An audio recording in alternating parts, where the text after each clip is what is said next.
Hello,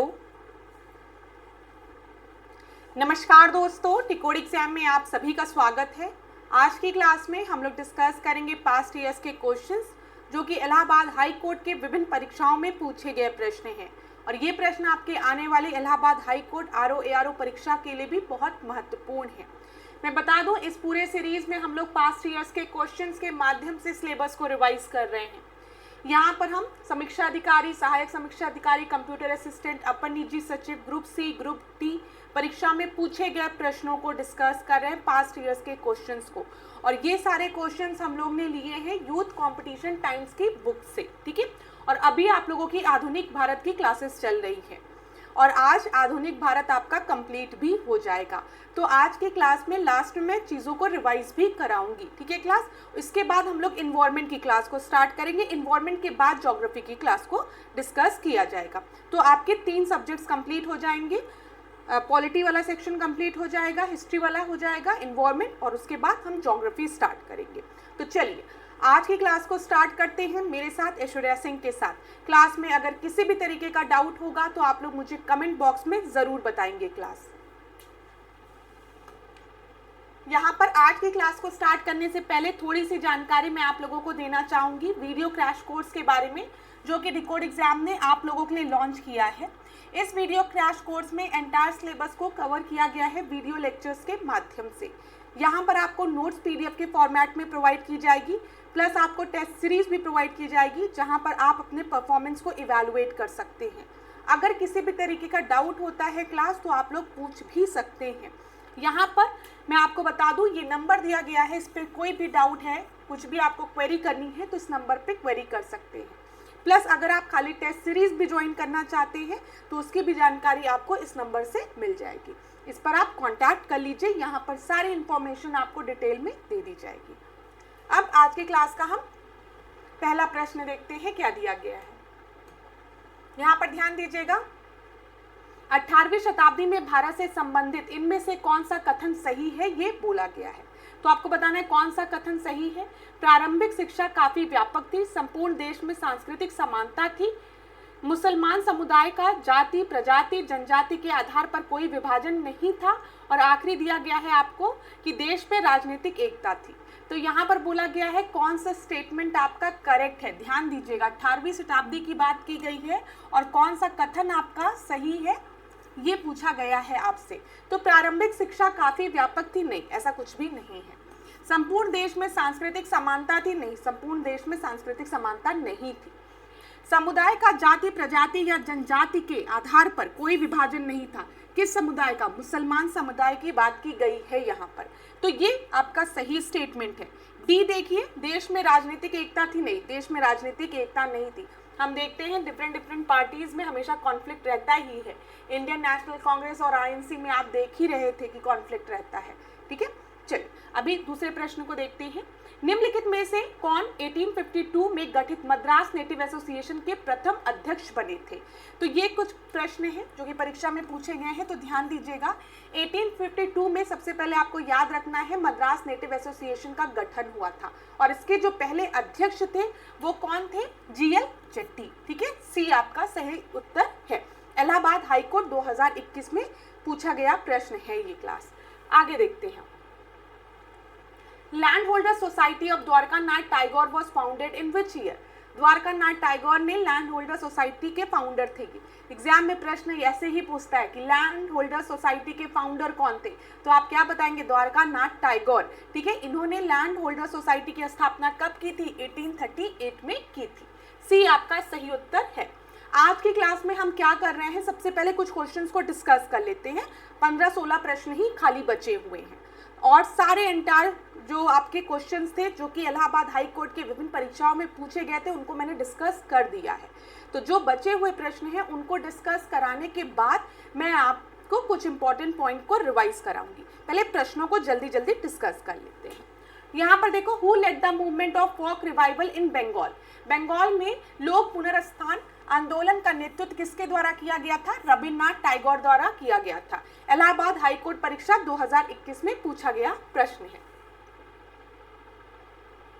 अगला देखिए, Montagu Chelmsford सुधार किस लिए किया गया था? तो मॉन्टेग्यू चेम्सफोर्ड रिफॉर्म की बात की गई है कब? 1917 की बात की जा रही। कितनी बार मैंने आपको बताया है, यहाँ पर हमने डायरकी की बात की है, ठीक है। और मॉन्टेग्यू चेम्सफोर्ड रिफॉर्म में डायरकी कहाँ पर लगाई गई थी? द्वैत शासन कहाँ पर लगाया गया था?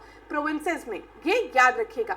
बाद में जब हम 1935 की बात करते हैं, 1935 एक्ट की बात करते हैं, तो उसमें जो डायरकी थी उसको प्रोविंस से हटाकर सेंटर पे लगा दी गई थी और प्रोविंसेस को, प्रांतों को प्रोविंशियल ऑटोनॉमी देने की बात की गई थी 1935 के एक्ट में, ये ध्यान रखिएगा।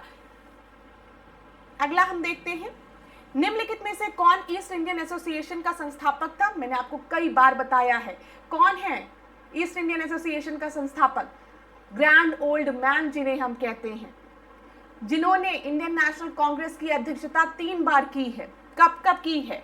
एक बार 1886 में इन्होंने अध्यक्षता की है, 1893 में इन्होंने अध्यक्षता की है और 1906 में अध्यक्षता की है। ये वाला सेशन कहाँ हुआ था? कलकत्ता में हुआ था। ये वाला कहाँ हुआ था? कलकत्ता में हुआ था। ये वाला कहाँ हुआ था? लाहौर में हुआ था। 1901 में इन्होंने poverty and un British rule in India, poverty and un British rule in India publish की है, ठीक है, जिसे कि हम ड्रेन थ्योरी कहते हैं, याद रखिएगा, ड्रेन थ्योरी। मैं हिंट दे रही हूं आपको, बताइए मुझे किसके बारे में मैं बात कर रही हूं? मैं बात कर रही हूं दादा भाई नरोजी के बारे में। ईस्ट इंडियन एसोसिएशन का गठन दादा भाई नरोजी ने किया था, याद रखिएगा। 1866 में दादा भाई नरोजी ने ईस्ट इंडियन एसोसिएशन का गठन कहां पर किया था? लंदन में किया था। ये आपको याद रखना है, ठीक है। फिर आगे बढ़ते हैं अगले क्वेश्चन पे। History is the past politics who has held this view. बताइए ये स्टेटमेंट किसके द्वारा दिया गया है? स्टब्बस द्वारा, कार्लिन द्वारा, सर जॉन सिले द्वारा या ट्रेवलैंड द्वारा?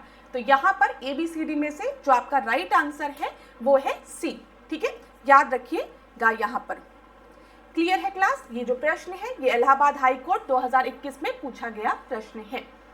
अगले प्रश्न को देखिए, अंग्रेजी मुकुट के रियासती राज्यों के संबंध के संदर्भ में निम्न में से कौन सी रिपोर्ट में कहा गया है प्रमुखता की प्रमुख रहनी चाहिए? ठीक है, प्रमुखता की प्रमुख रहनी चाहिए, ये स्टेटमेंट किस में दिया गया है, किससे रिलेटेड है ये स्टेटमेंट? बताइए। इलाहाबाद हाई कोर्ट परीक्षा ARO में 2021 में पूछा गया प्रश्न है ये। तो यहाँ पर जो आपका सही उत्तर है वो है बटलर कमीशन। अगर आपने हिस्ट्री पढ़ी है तो आपको पता होगा जो बटलर कमीशन था वो सेंटर स्टेट के रिलेशनशिप को स्मूथ करने के लिए, ऐसे आपको याद रखना है।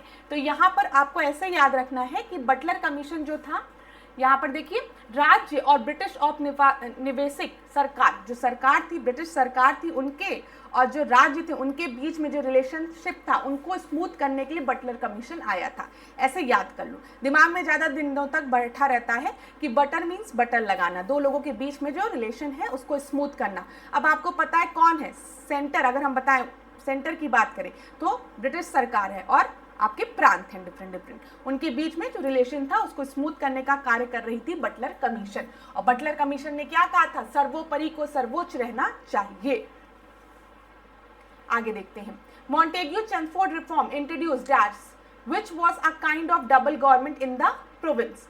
तो बताइए, यहाँ पर जब हम मॉन्टेग्यू चेम्सफोर्ड रिफॉर्म की बात करते हैं, अभी थोड़ी देर पहले मैंने आपको बताया, यहाँ पर हम द्वैत शासन की बात करते हैं, डायरकी की बात करते हैं। मॉन्टेग्यू चेम्सफोर्ड रिफॉर्म ने 1919 एक्ट में डायरकी लगाई थी प्रोविंस में, याद रखिएगा।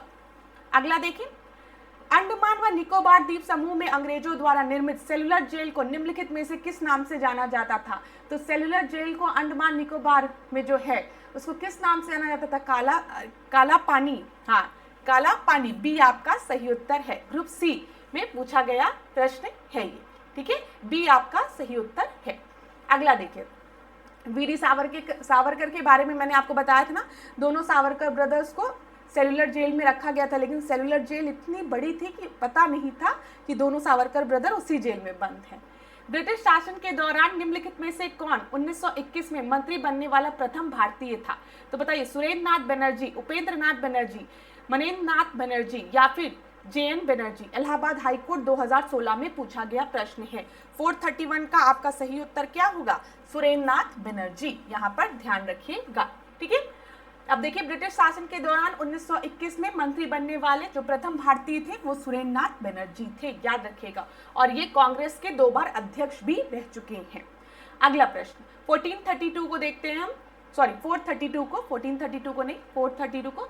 शिशिर कुमार घोष द्वारा वर्ष डैश में इंडियन लीग की स्थापना की गई थी, जिसका उत्तराधिकार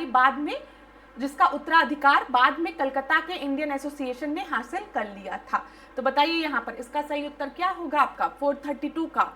आपका जो सही उत्तर है वो है 1875 में, याद रखिएगा। शिशिर कुमार घोष द्वारा 1875 में 1875 में इंडियन लीग की स्थापना की गई, जिसका उत्तराधिकार बाद में कलकत्ता के इंडियन एसोसिएशन ने हासिल कर लिया था। ए सही उत्तर है। अगला देखिए, 1946 का रॉयल इंडियन सेना का विद्रोह HMIS तलवार से आरंभ हुआ। यह परीक्षण स्कूल कहां पर स्थित था, आपको ये बताना है। तो बताइए, रॉयल इंडियन नेवी म्यूटनी के बारे में आपके परीक्षा में प्रश्न बनता है, 1946 है। तो कोलकाता, मद्रास, बॉम्बे या फिर कराची। तो 433 का ये जो प्रश्न का आपका उत्तर जो सही है वो क्या है, वो है मुंबई में था। इलाहाबाद हाई कोर्ट एग्जाम 2017 में पूछा गया प्रश्न है ये। प्रथम विश्व युद्ध के कारण भारत में पैदा हुई नई आर्थिक स्थिति का प्रभाव निम्नलिखित में से कौन सा नहीं था, आपको बताना है। क्लास अभी चिंता मत करिए, प्रश्नों को कंप्लीट करते फिर थ्योरी आपको पढ़ाती हूँ। पहले आज जो ये क्वेश्चंस बचे हुए हैं इसको कंप्लीट कर लेते हैं, फिर आपको रिवीजन कराऊंगी। जो पास्ट ईयर्स के जो क्वेश्चंस हमने देखे हैं, अब उसको एक बार टेबल के फॉर्म में हम लोग रिवाइज कर लेंगे, ठीक है। ध्यान दीजिएगा, बहुत ही इंपॉर्टेंट है। आज की जो क्लास है उसमें अगर आप थोड़ी देर 10-15 मिनट ये जो चल रहा है क्वेश्चंस को देख लो, उसके बाद जो रिवीजन कराने वाली हूँ उसको ध्यानपूर्वक सुनना, वो बहुत ही महत्वपूर्ण है। लेकिन ये प्रश्न हम लोग सॉल्व करके आज आधुनिक भारत को खत्म करते हैं।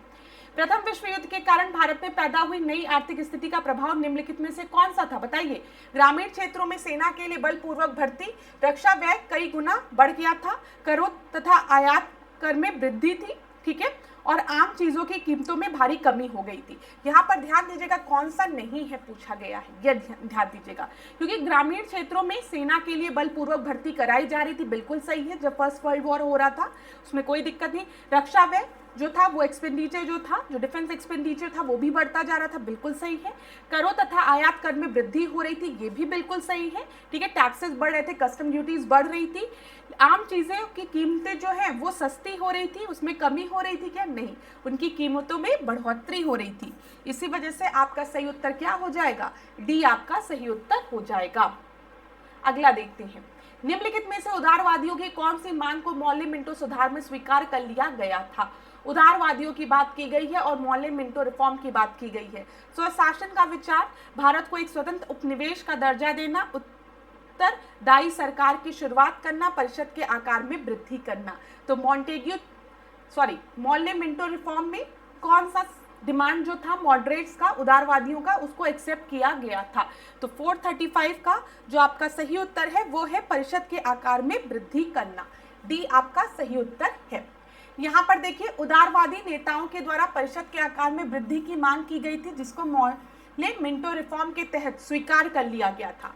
मौलिक मिंटो सुधार को भारतीय परिषद अधिनियम भी कहा जाता है, और इस समय आप सभी को पता है, अगर हम देखेंगे कि कौन वाइसरॉय था तो वो मिंटो था। और जो सबसे इंपॉर्टेंट चीज है उस पर ध्यान दीजिएगा, वाइसरॉय के कार्यकारी परिषद में प्रथम भारतीय सदस्य को जोड़ा गया था, जो कि कौन थे, सत्येंद्र पी सिन्हा, SP सिन्हा, ठीक है, याद रखिएगा SP सिन्हा का नाम। अगला हम देखें, और ये शायद आज की क्लास का आखिरी प्रश्न होगा। प्रश्नों की हम बात कर रहे हैं, अभी तक मैंने आधुनिक भारत में आप लोगों के साथ 436 क्वेश्चंस को डिस्कस किया है, जो कि पास्ट ईयर्स के क्वेश्चंस हैं और इलाहाबाद हाई कोर्ट के विभिन्न परीक्षाओं में पूछे गए प्रश्न हैं, ठीक है। तो ये शायद आज की क्लास का आखिरी प्रश्न है, अभी हम देख भी लेते हैं। यहाँ पर आपसे क्या बोला गया है, निम्नलिखित में से ब्रिटिश सरकार द्वारा दक्कन दंगा आयोग के गठन का एक कारण कौन सा था। तो बताइए, भारतीय समाज में बदलाव लाना, दंगों के कारण की छानबीन करना, फिर उसके बाद दिया कि सेना तैनात करने के बारे में सुझाव देना, या फिर दंगों का समाधान ढूंढना। ये जो प्रश्न है इलाहाबाद हाईकोर्ट RO ARO परीक्षा 2014 में पूछा गया है। इसका जो मेन काम था वो था दंगों के कारण की छानबीन करना, बी आपका सही उत्तर है, याद रखिएगा। तो हमने आधुनिक भारत में कितने प्रश्नों को डिस्कस किया? 436 क्वेश्चंस को डिस्कस किया है। अगर आपने आधुनिक भारत की क्लासेस नहीं देखी है तो उन क्लासेस को ज़रूर देखिए, इसमें मैंने एक एक चीज़ आपको एक्सप्लेन की है।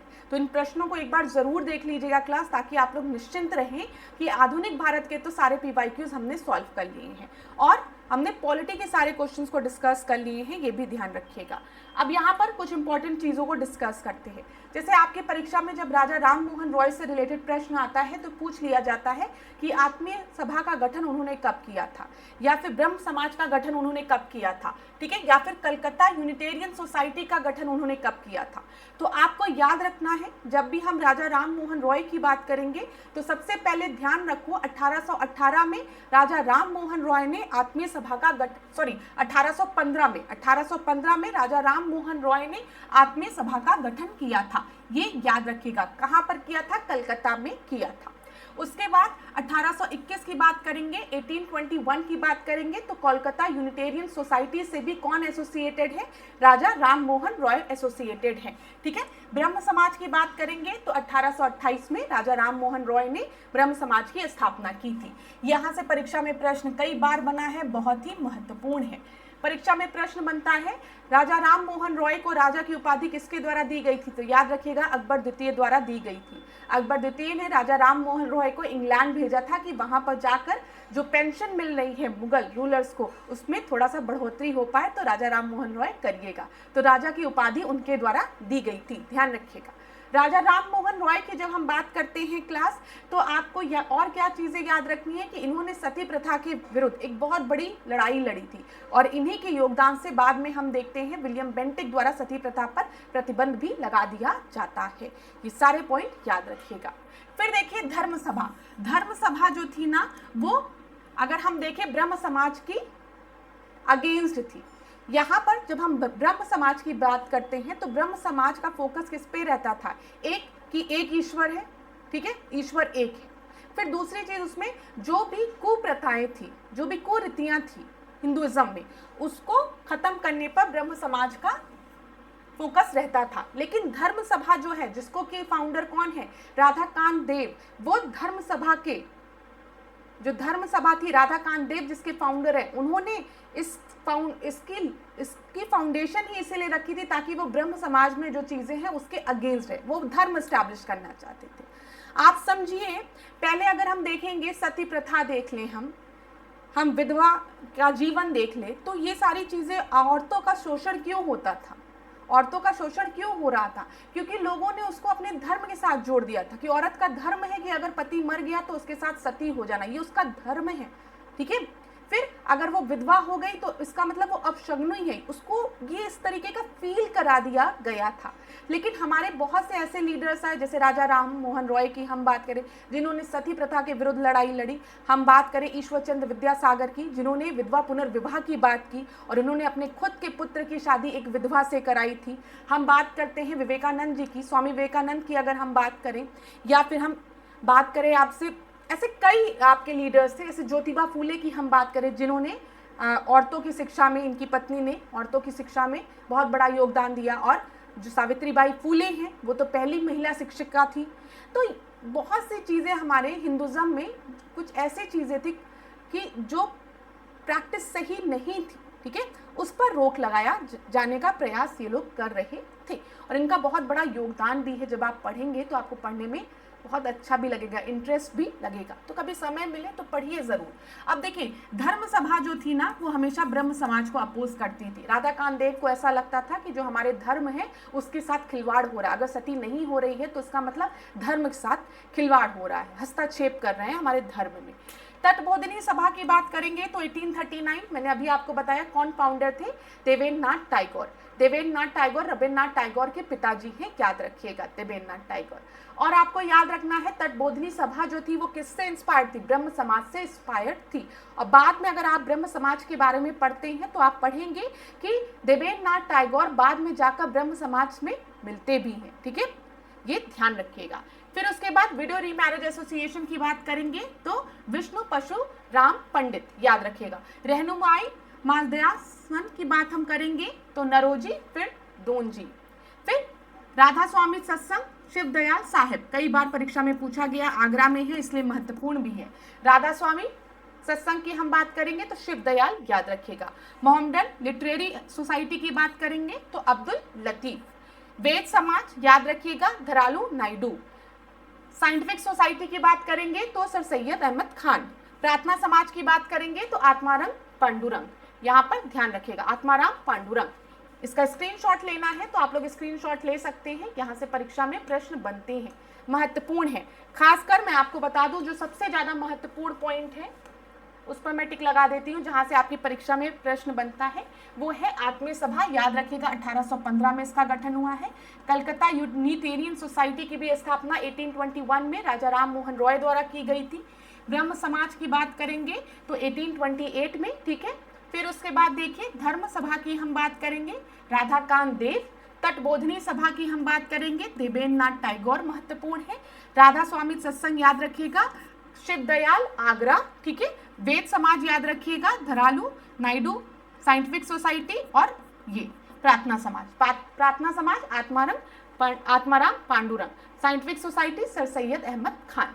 यहाँ से परीक्षा में प्रश्न बनते हैं, ध्यान दीजिएगा। अब देखिए प्रमुख घटनाएं और उनके वर्ष को हम लोग देख लेते हैं। 1919 की अगर हम बात करें तो 1919 में कई घटनाएं हुई थी, उनको एक बार रिवाइज करा देती हूँ। लेकिन उसके पहले अगर हम देखें क्लास, यहाँ पर ध्यान दीजिएगा 1885 में क्या हुआ है, ध्यान रखना, आईएनसी का फॉर्मेशन हुआ है, ठीक है, इंडियन नेशनल कांग्रेस का गठन हुआ है। फिर 1885 के बाद हम देखते हैं 1905 वाला वर्ष इंपॉर्टेंट है। क्यों इंपॉर्टेंट है? क्योंकि 1905 में बंगाल का विभाजन हुआ है, बंगाल का पार्टीशन हुआ है, याद रखिएगा, ठीक है।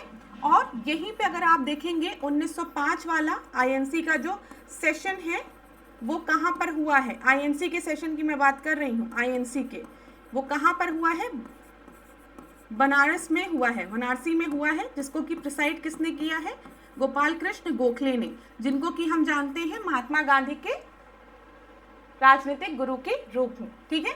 1906 वाला सेशन अगर हम यहाँ पर देख लें तो वो कहाँ पर हुआ है, वो कलकत्ता में हुआ है, जिसकी की अध्यक्षता किसने की है, याद रखना, बताओ, दादा भाई नरोजी ने, दादा भाई नरोजी ने, ठीक है।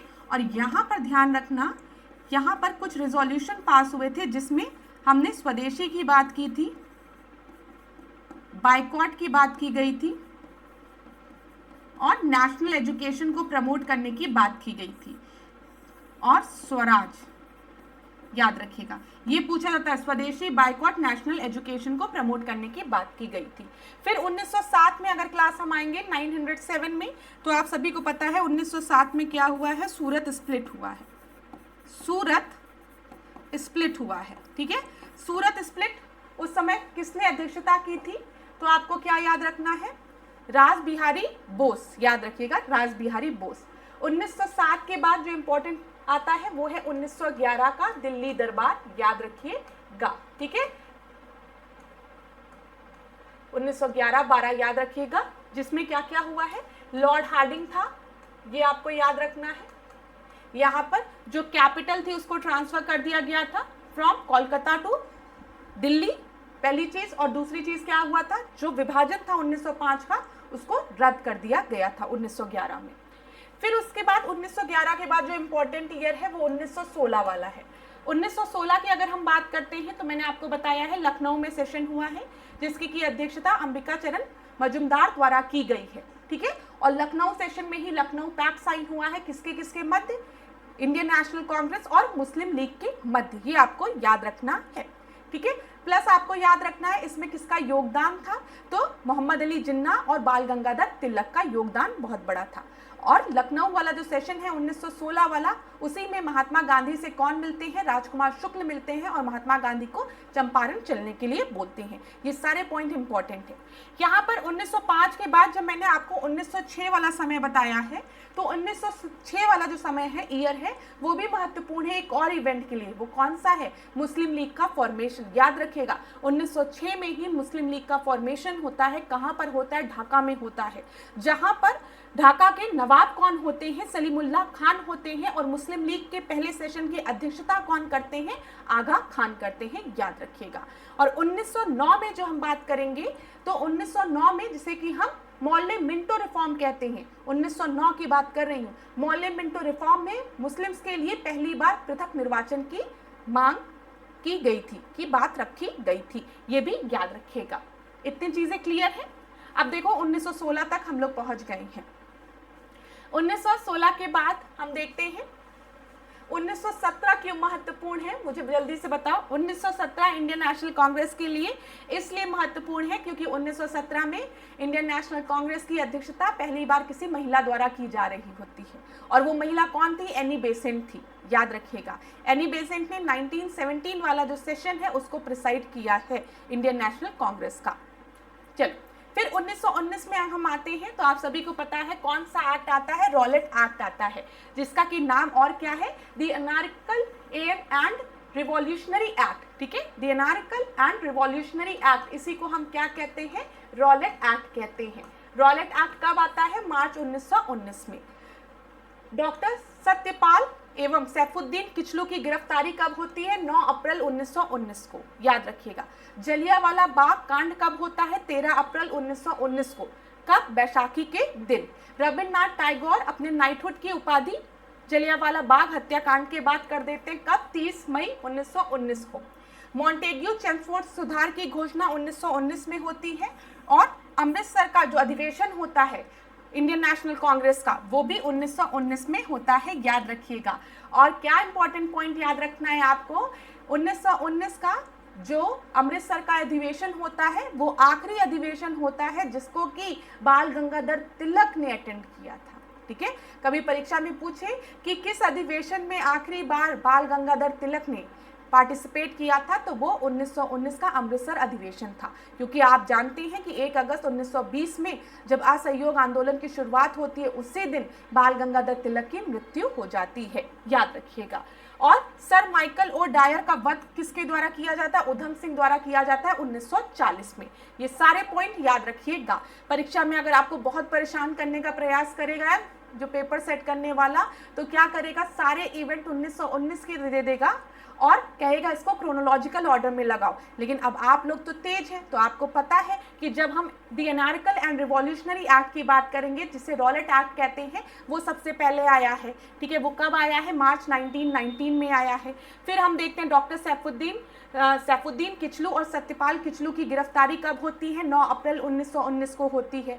फिर 13 अप्रैल 1919 को जलियांवाला बाग कांड होता है। बोला जाता है ना कि जलियांवाला बाग कांड में जलियांवाले बाग में बहुत से लोग बैसाखी के दिन को सेलिब्रेट करने के लिए आए थे, और बहुत से लोग इसलिए भी आए थे कि उनके जो लीडर हैं सैफुद्दीन किचलू और सत्यपाल किचलू को अरेस्ट कर लिया गया है, तो उसके लिए भी गैदरिंग हुई थी जिन पर कि डायर ने गोलियां चला दी थी। तो आपको पता है उसके बाद ही जब जलियांवाला बाग कांड होता है तो उसके बाद रविन्द्रनाथ टैगोर अपने नाइटहुड की उपाधि क्या करेंगे? छोड़ेंगे।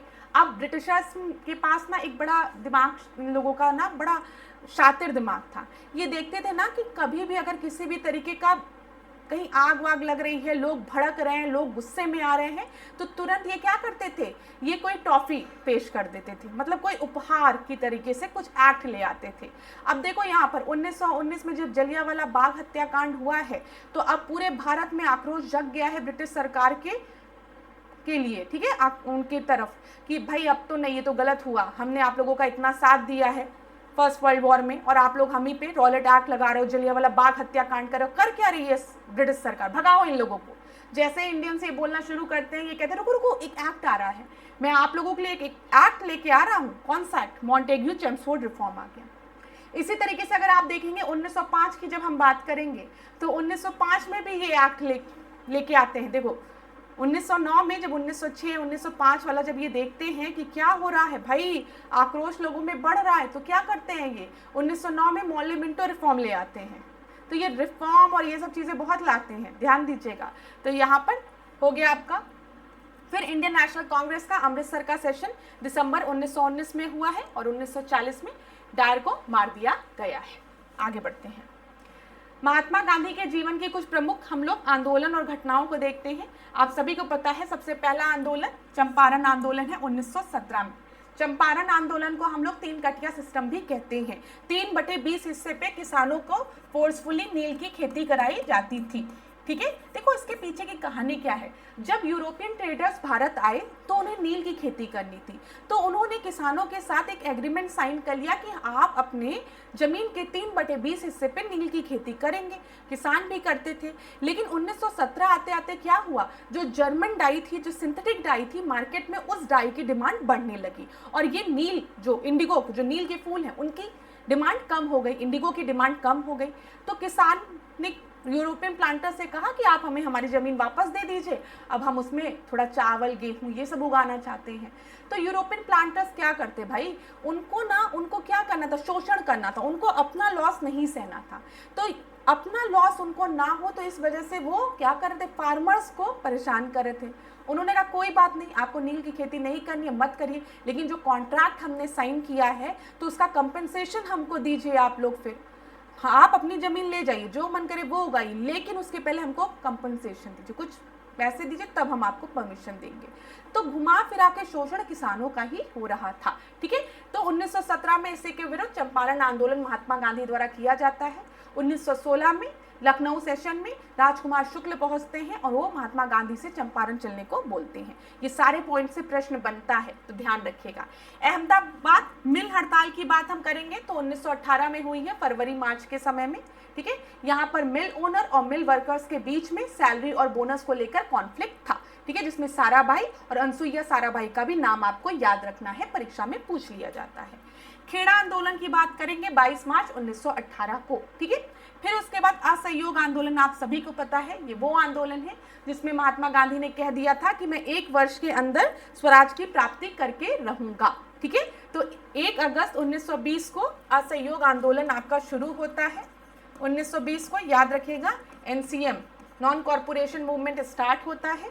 फिर हम देखते हैं यहाँ पर 5 फरवरी 1922 को चौरी चौरा कांड हो जाता है।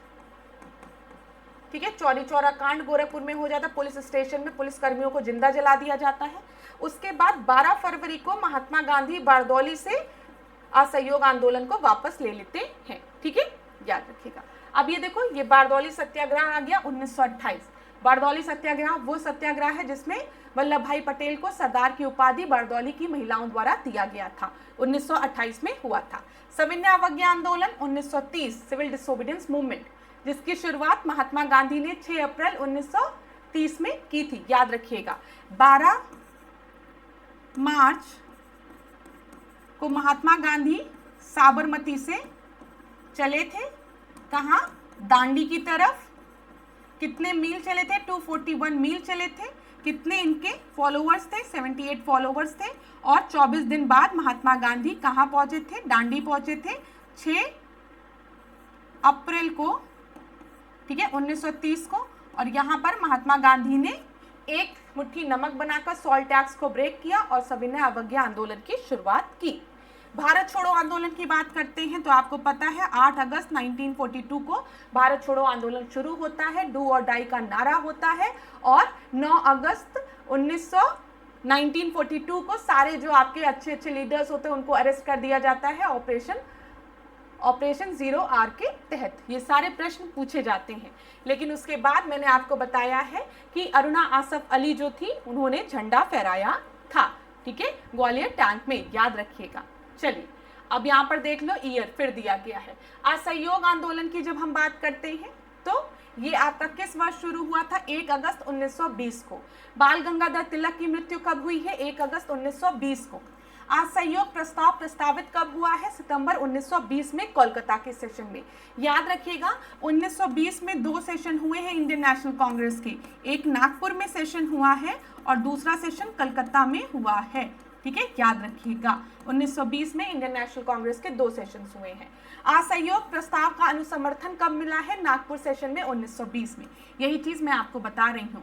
प्रस्ताव कब रखा गया है, तो सितंबर 1920 में। वो सेशन कहाँ हुआ है, कलकत्ता में हुआ है। ठीक है, प्रस्ताव का अनुसमर्थन नागपुर में दिसंबर 1920 में, ये याद रखिएगा। ये जो कोलकाता वाला सेशन था वो इंडियन नेशनल कांग्रेस का एक स्पेशल सेशन था जो कि कलकत्ता में हुआ था। गुजरात विद्यापीठ अहमदाबाद, ठीक है, जामिया मिलिया इस्लामिया अलीगढ़, काशी विद्यापीठ बनारस, इन तीनों की स्थापना 1920 में हुई है, ध्यान रखिएगा। गुजरात विद्यापीठ अहमदाबाद, ठीक है, जामिया मिलिया इस्लामिया अलीगढ़ और काशी विद्यापीठ 1920 में इन तीनों की स्थापना हुई है। चौरी चौरा में पुलिस गोलीकांड और चौरी चौरा कांड कब हुआ है? कुछ जगह 4 फरवरी दिया रहता है, कुछ जगह 5, तो 4-5 फरवरी 1922 में याद रखना है आपको। उग्र भीड़ द्वारा पुलिस थाना जलाना, ठीक है, 4 फरवरी 1922। बरदौली प्रस्ताव देखेंगे, महात्मा गांधी ने बरदौली से 12 फरवरी 1922 को असहयोग आंदोलन को वापस ले लिया था।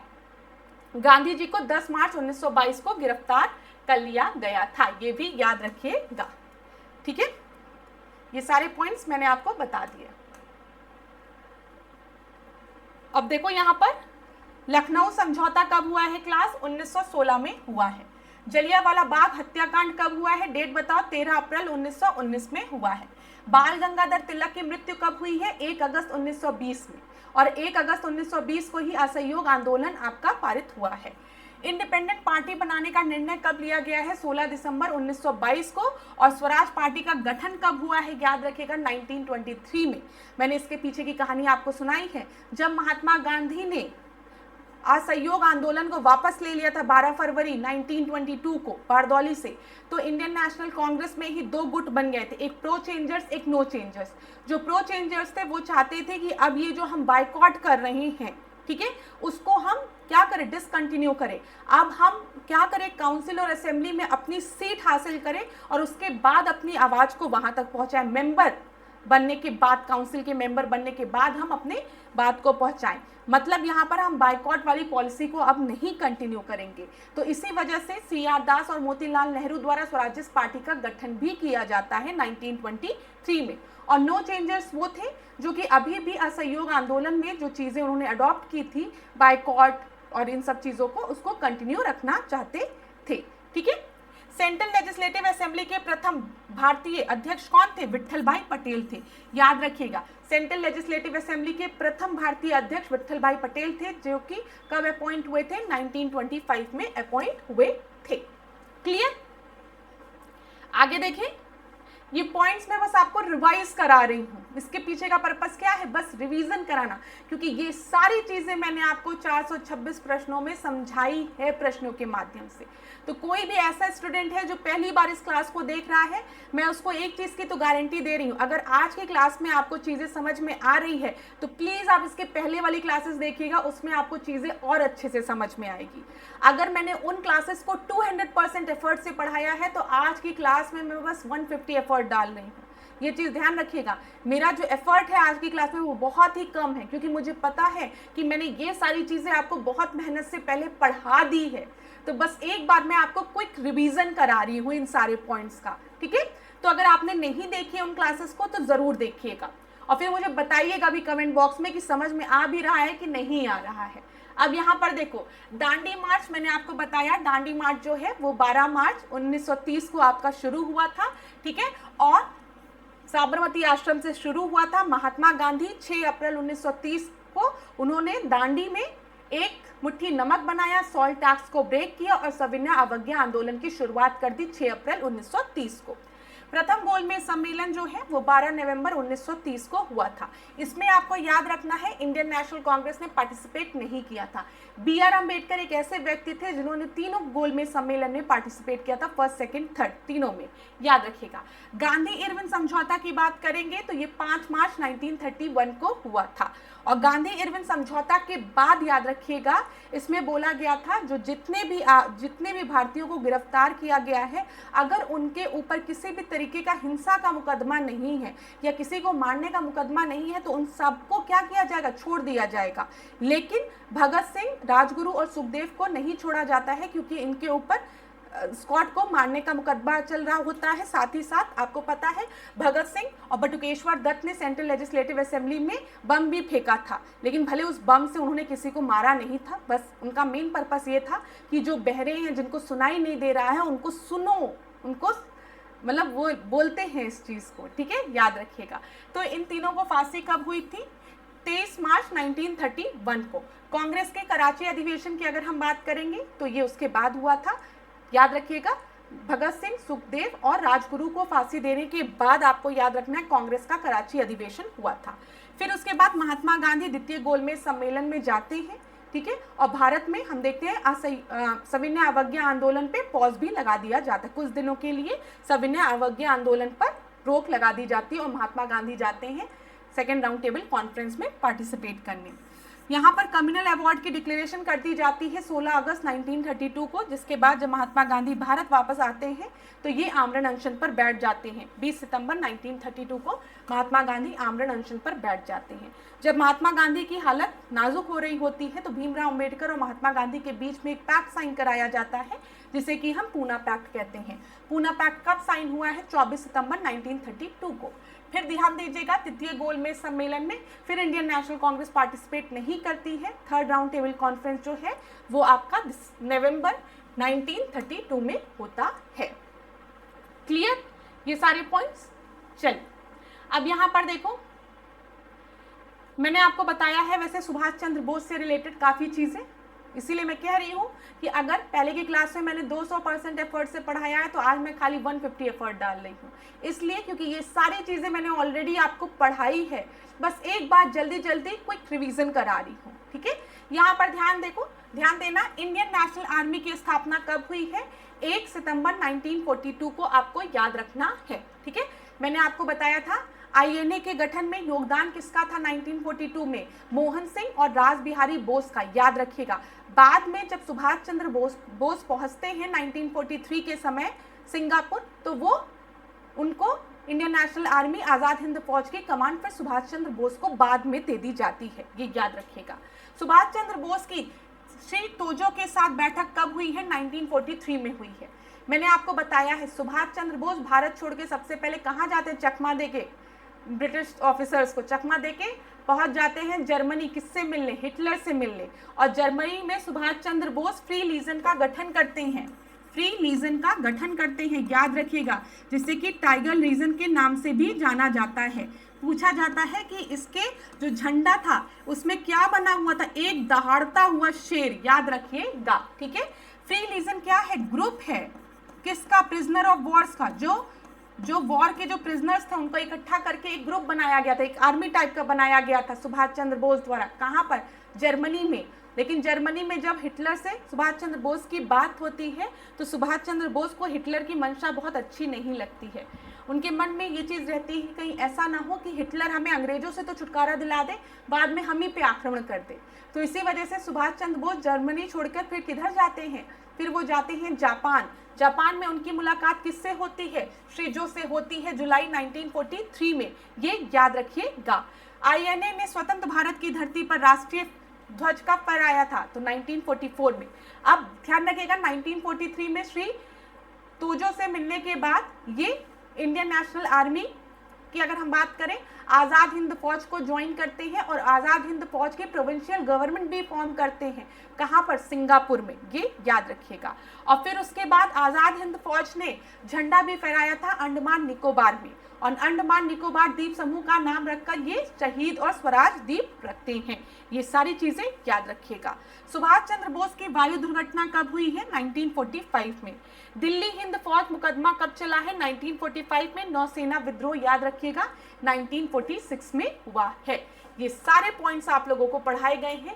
जिन्होंने भी पहले की क्लासेस नहीं देखी है प्लीज उस क्लासेस को जरूर देखिएगा, और जो मेरे स्टूडेंट पहले दिन से मेरी क्लासेस देख रहे हैं उनको ये सारी चीजें पता होगी ऑलरेडी, ठीक है। अब यहाँ पर देखो, कांग्रेस द्वारा मुस्लिमों का सहयोग प्राप्त करने के लिए की गई प्रमुख वार्ताएं और समझौता हम एक बार देख लेते हैं।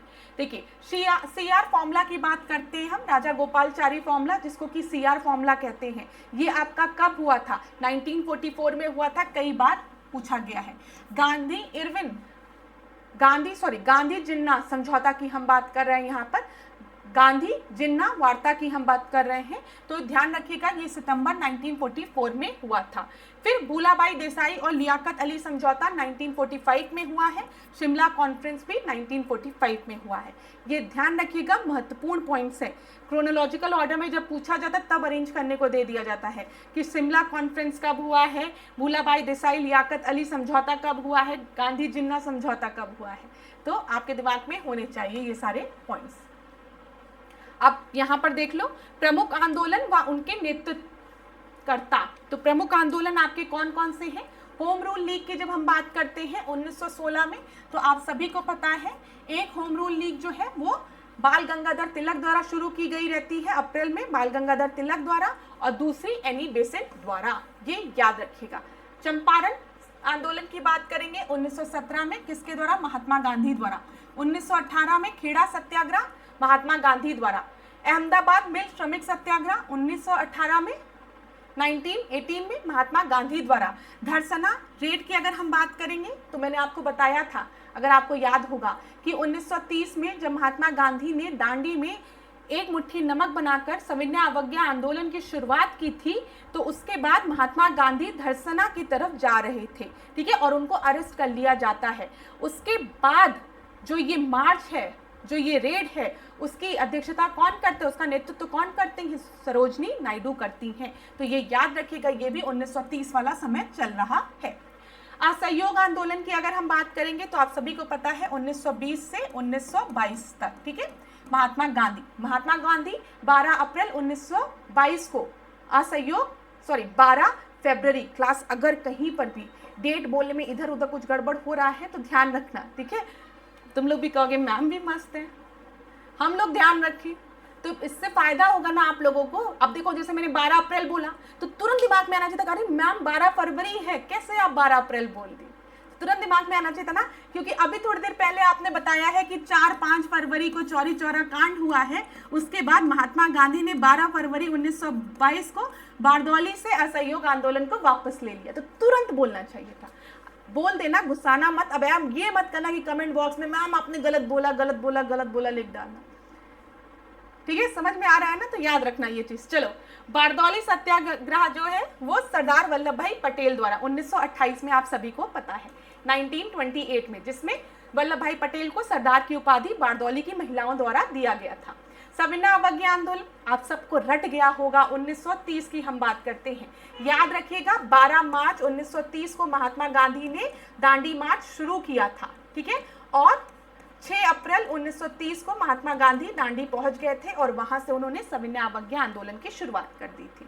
भारत छोड़ो आंदोलन 1942, याद रखिएगा, महात्मा गांधी ने डू और डाई का नारा दिया था। 8 अगस्त 1942 याद रखना है डेट, ठीक है। उसके बाद हम जानते हैं ऑपरेशन जीरो आर के तहत सारे जितने भी लीडर्स है सबको अरेस्ट कर लिया गया था। 9 अगस्त 1942 को हम देखते हैं जो अरुणा आसफ अली रहती है वो ग्वालियर टैंक में मुंबई में झंडा फहराती है।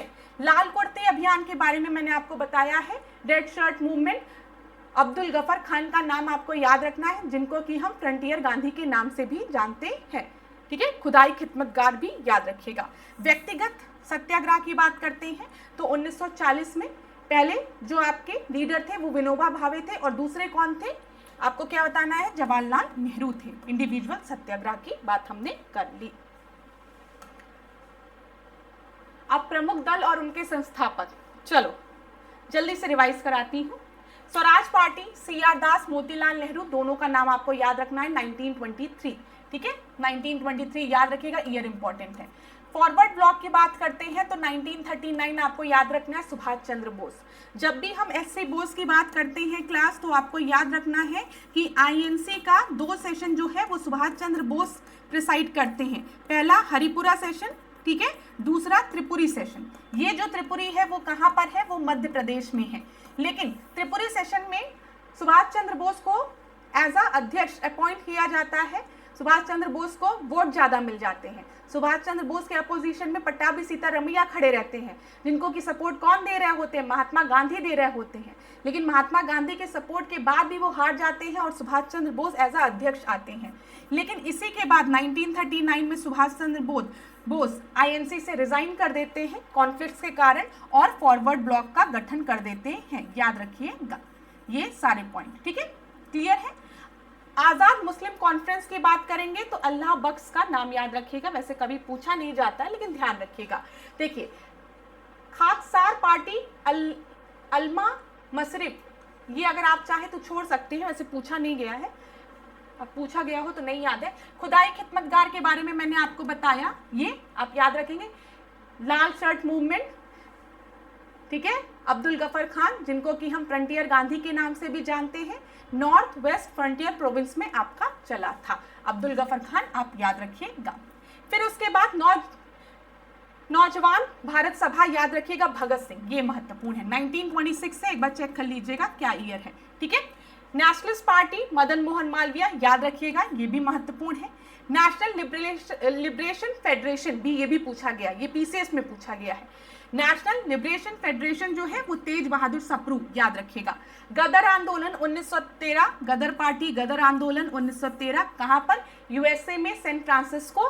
लाला हरदयाल, सोहन सिंह भाकना, दोनों का नाम याद रखिएगा।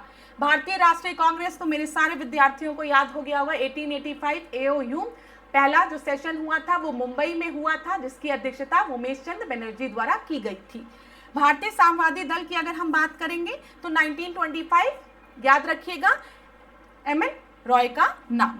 भारतीय जनसंघ की बात करेंगे 1951, डॉक्टर श्याम प्रसाद मुखर्जी। क्लियर है? प्रमुख घटनाएं तथा उनके वर्ष एक बार जल्दी से क्विक रिवीजन करा देती हूँ। रेशम उत्पादन का बंगाल में उल्लेख, महुआन, इसको आप छोड़ दीजिए, यहाँ पर जो इंपॉर्टेंट है वो मैं आपको बताती हूँ, आपकी परीक्षा के लिए जो महत्वपूर्ण है। राज हड़प नीति याद रखिएगा, ठीक है, यहाँ पर 1848, ठीक है, याद रखिएगा, ये महत्वपूर्ण है। मैंने आपको बताया था डॉक्ट्राइन ऑफ लैप्स के बारे में बताया था ना। डॉक्ट्राइन ऑफ लैप्स किसके समय में आया था? डलहौजी के समय में आया था। और डॉक्ट्राइन ऑफ लैप्स के तहत डलहौजी ने सबसे पहले किसे हड़पा था? सतारा को हड़पा था ना।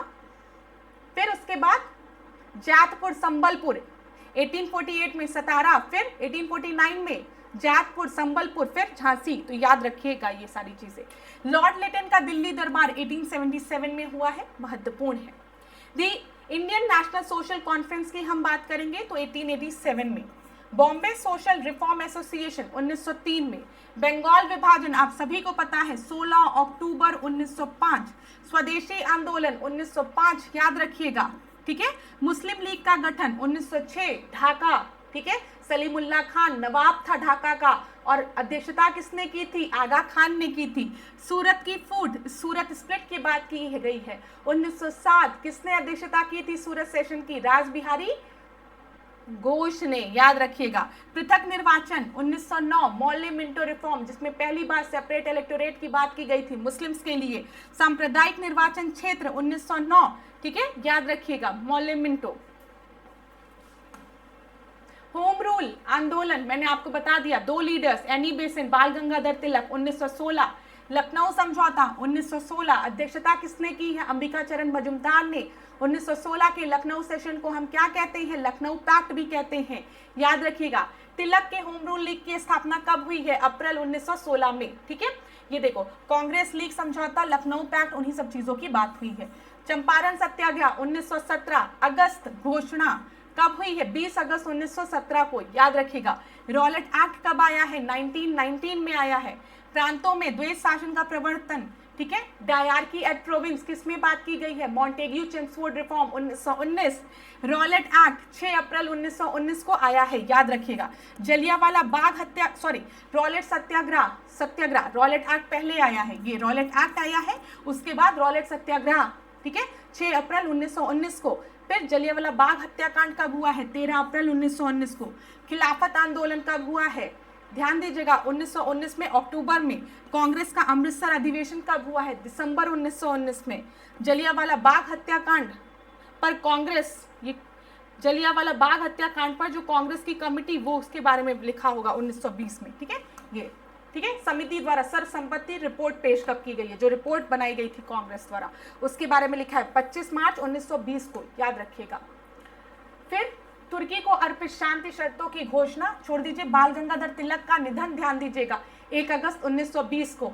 असहयोग आंदोलन 1 अगस्त 1920 को, सब पढ़ाया है मैंने। कलकत्ता का भारतीय राष्ट्रीय कांग्रेस का विशेष अधिवेशन मैंने आपको बताया है, उस साल 1920 में 2 सेशन हुए हैं, एक कलकत्ता में हुआ है और दूसरा कहाँ हुआ है? नागपुर में। नागपुर कलकत्ता दोनों सेशन को आपको याद रखना है, याद रखिएगा, ठीक है, नागपुर कलकत्ता दोनों सेशंस को। मोपला विद्रोह कब हुआ है, कई बार पूछा जाता है, केरला में 1921 में। चौरी चौरा कांड कब हुआ है, 4-5 फरवरी 1922 में। ठीक है, वाइकॉम सत्याग्रह 1924-25 के बीच में चला है। अखिल भारतीय डिप्रेस क्लास संगठन की स्थापना 1925 में हुई है। साइमन कमीशन आप सभी को पता है, साइमन कमीशन को अपॉइंट किया गया है 1927 में, और साइमन कमीशन भारत 1928 में आता है। सर्वदलीय सम्मेलन 1928 में होता है। नेहरू रिपोर्ट अगर हम देखेंगे, नेहरू रिपोर्ट जो है वो पेश की गई है अगस्त 1928 में। जो लॉर्ड ब्रिकहेम था, उन्होंने चैलेंज किया था ना, अगर भारतीय इतने काबिल हैं तो क्यों नहीं अपनी एक रिपोर्ट बनाते हैं। तो नेहरू रिपोर्ट हमने बनाकर तैयार कर दी थी, और अल्टीमेटम भी दे दिया था कि 1 साल के अंदर नेहरू रिपोर्ट को आप लोग इम्प्लीमेंट कर दीजिए, नहीं तो हमारी डिमांड जो है बहुत बड़ी होने वाली है। ब्रिटिशर्स ने हमें लाइटली लिया, उनको लगा रहे कुछ नहीं करेंगे। 1929 में इंडियन नेशनल कांग्रेस ने लाहौर के सेशन में रावी नदी के तट पर अध्यक्षता जवाहरलाल नेहरू द्वारा की जा रही थी। हमने डिमांड कर दिया कि आने वाली 26 जनवरी 1930, ठीक है, 1929 दिसंबर में इन्होंने ये डिक्लेरेशन की है। ये याद रखिएगा कि 26 जनवरी 1930 को हम पूर्ण स्वराज दिवस के रूप में मनाएंगे, यहाँ पर ध्यान दीजिएगा। तो पूर्ण स्वराज का संकल्प लिया गया 1929 में दिसंबर के सेशन में। ठीक है, दांडी मार्च आप सभी को पता है 1930 में हुआ है। प्रथम गोलमेज सम्मेलन भी आपको पता है नवंबर 1930 में हुआ है। पूर्ण स्वराज देखो दिवस के रूप में हमने कब मनाया, 26 जनवरी 1930 को। ठीक है, ये रिजोल्यूशन लिया गया था इंडियन नेशनल कांग्रेस के लाहौर सेशन में 1929 को। सविनय अवज्ञा आंदोलन कितनी बार बता दिया, आज 6 अप्रैल 1930 को शुरू हुआ है। गांधी इरविन समझौता याद रखिएगा 5 मार्च 1931 को।